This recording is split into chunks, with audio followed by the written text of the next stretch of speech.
Ito po ang pinakabagong K-Way Icon 125. Silipin natin ngayong araw. Tara!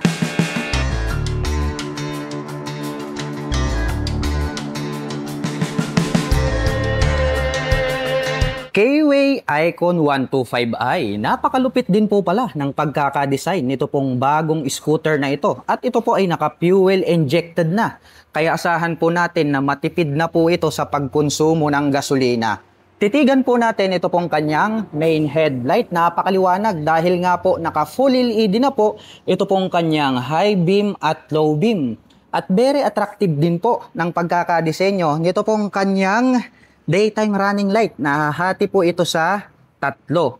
At makikita natin na banda rito sa itaas, dito po sa dulo, nandirito po yung kanyang turn signals. At naka-full LED na po lahat ng kanyang lighting system. At dito po sa bandang gitna, may makikita po tayo rito na decal ng gold color combination with white color. At dito po sa bandang itaas, mayroon po siya ritong logo ng K-Way. Habang ito naman pong kanyang handlebar cover is nagkaroon po siya ng little visor dito na black color. At pagdating naman po rito po sa kanyang front suspension, ito po ay naka-telescopic fork na black color, equipped with single rotor disc brake na flower design with single pot caliper na black color. At ito pong kanyang cast wheel, Y design po siya na gold color. At ito pong kanyang gulong rito po sa harapan, ito po ay mayroong sukat na 80 by 90-14. At ito po ay naka-tubeless na. Dumako naman po tayo rito po sa kanyang meter panel display. Naka-fully digital na po siya. Makikita po natin dito yung kanyang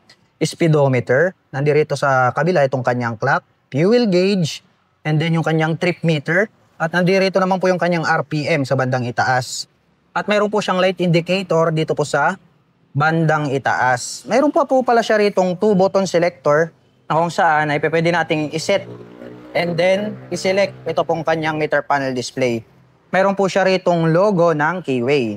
At pagdating naman po rito po sa kanyang mga button selectors, mayroon po itong high beam and low beam. May passing light na din po siya. Turn signal selectors, tapos converted na rin po siya ng hazard button. At yung kanyang horn. Pakinggan natin ito pong kanyang horn. Malakas na rin po ito pong kanyang stock horn. Habang dito naman po sa kabila, meron po itong engine kill switch at sa ibaba naman po ito pong kanyang electric starter.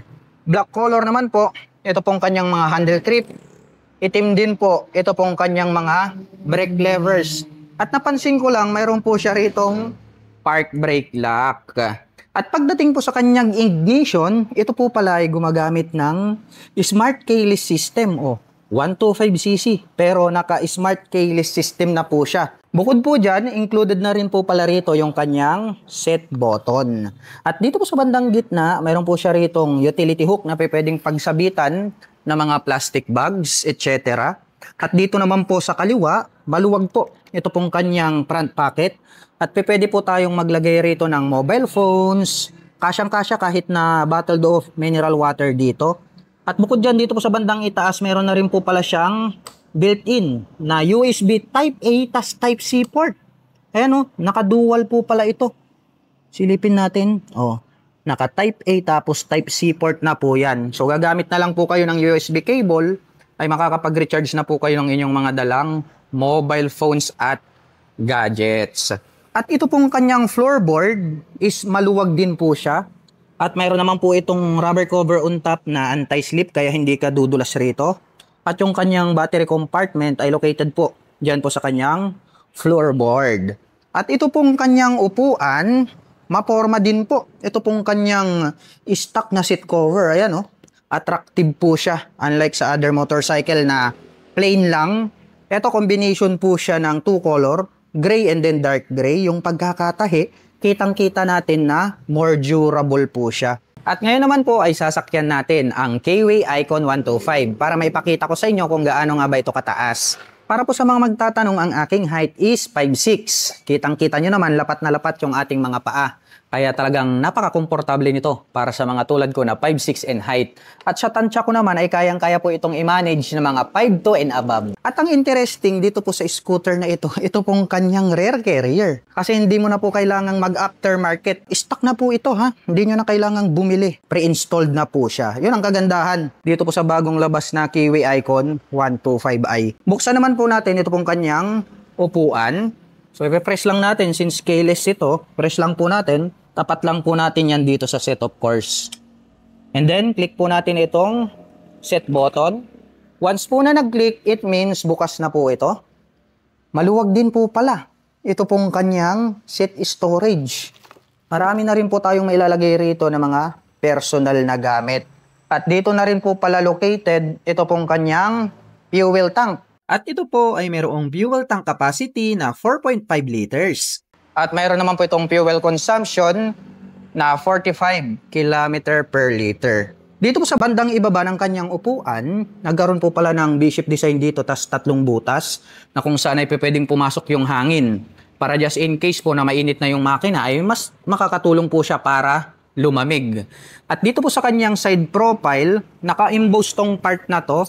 May nakalagay po rito na Icon 125i in white color. Tapos nagkaroon siya ng decals rito hanggang rito sa bandang dulo. At ito pong kanyang pillion step para po sa ating back rider is black color po siya na alloy. Kaya hindi po yan nagraras. At ito naman pong kanyang engine is black color po. Ito pong kanyang CVT cover. May naka-intact naman po rito na Kiwi in white color. At ang kagandahan po pala nitong Kiwi Icon 125i ay mayroon po itong kick starter. At mayroon din po itong electric starter. At ito pong kanyang airbox cover is combination po pala ito ng black.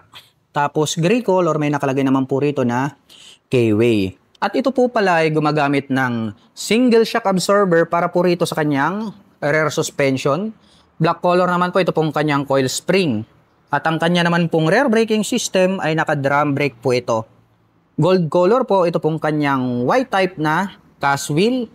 At ang sukat po ng kanyang gulong rito po sa likuran ay mayroong sukat na 90 by 90-14. At ito pong kanyang tail light, pahaba po at patulis yung pagkakadesenyo. At makikita natin na mayroon po siyang daytime running light dito. At nandirito naman po sa magkabila, ito pong kanyang brake light. Kaya talagang maporma yung kanyang dating. At naka full LED na rin po. Ito pong kanyang mga turn signals. Naka V-shape pa yan, no? At ito pong kanyang rear fender. Ito po yung kanyang nagsisilbing plate holder. Mayroon na rin po itong plate light. At may light reflector. Diyan po sa bandang gitna. At pagdating naman po rito po sa kanyang stop pipe, black color po ito. Meron po itong head protection guard na black color at meron din po itong single exhaust. At ito po pala ay gumagamit ng air-cooled pagdating po rito sa kanyang cooling system. At pag-usapan naman po natin ang kanyang engine specifications. Ito po ay mayroong 123.6 cubic centimeter engine displacement.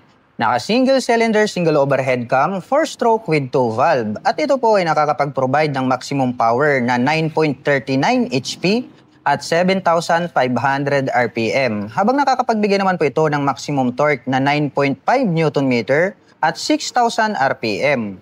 At ang presyo po ng pinakabagong Kiwi Icon 125i ay nagkakahalaga po ito sa cash ng 69,900 pesos. At kung gusto mo naman pong kumuha ng hulugan ay kailangan mo pong mag-down payment ng 3,500 pesos. At mayroon naman po itong monthly installment na 3,359 pesos sa loob ng 3 taon.